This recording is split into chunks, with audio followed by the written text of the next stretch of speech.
अब दृष्टि पड़ी रंगनाथ भगवान पर, तो विभीषण जी ने कहा इनको हमें दे दो, ये आप जैसे ही हैं। ठाकुर जी बोले ये हमारे सेव्य ठाकुर जी हैं, घर के ठाकुर जी हैं। बोले नहीं नाथ अब यही दे दो। तब भगवान ने कहा ठीक है इनको ले जाओ।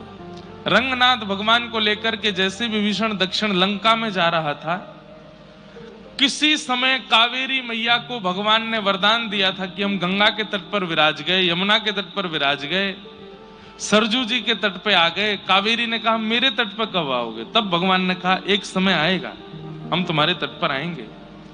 और जैसे ही विभीषण लंका की ओर लेके जा रहे थे ठाकुर जी को, उसी समय कावेरी के तट से जब निकले, विभीषण जी को एक आवश्यक क्रिया के लिए जाना पड़ा। ठाकुर जी को जैसे ही विराजमान किया, लौट करके आए तो ठाकुर जी फिर वहां से उठे नहीं और कहे विभीषण अब हम यहीं रहेंगे। बोले कि मैं दर्शन कैसे करूंगा? बोले चिंता नहीं करो, हमारा जो मुख है वो दक्षिण की ओर है, लंका की ओर है।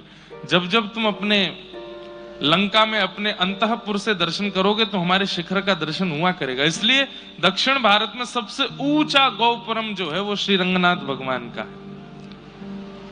रंगम, श्री रंगम। श्री रंगम मंदिर भी इतना बड़ा है कि आधा वृंदावन आ जाएगा श्री रंगम मंदिर में। और अब तो वृंदावन बड़ा हो गया, पुराना वृंदावन तो पूरा ही आ जाएगा, इतना बड़ा मंदिर है श्री रंगनाथ भगवान। तो विभीषण की ओर मुख करके, लंका की ओर मुख करके रंगनाथ प्रभु विराजमान हो गए। और आज भी विभीषण कहते हैं कि लंका से ही दर्शन करता है श्री रंगम, श्री रंगनाथ भगवान का। तो श्री रंगनाथ भगवान, श्री वरदराज भगवान, वो तो सब संभवतः चेन्नई से ज्यादा दूर नहीं है। वरदराज भगवान कांचीपुरम, श्री रंगनाथ भगवान, श्री वरदराज भगवान, श्री संपत कुमार भगवान और तिरुपति बालाजी।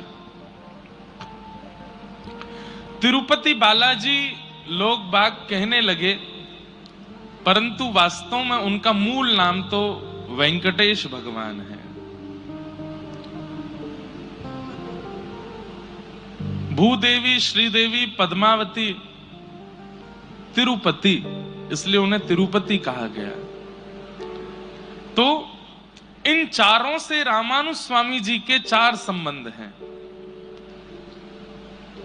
श्री रंगनाथ भगवान को वो अपना गुरु मानते हैं रामानुज स्वामी जी, और रंगनाथ भगवान रामानुजाचार्य जी को अपना शिष्य मानते हैं। भगवान वहां पर गुरु रूप में हैं और रामानुजाचार्य जी शिष्य रूप में हैं।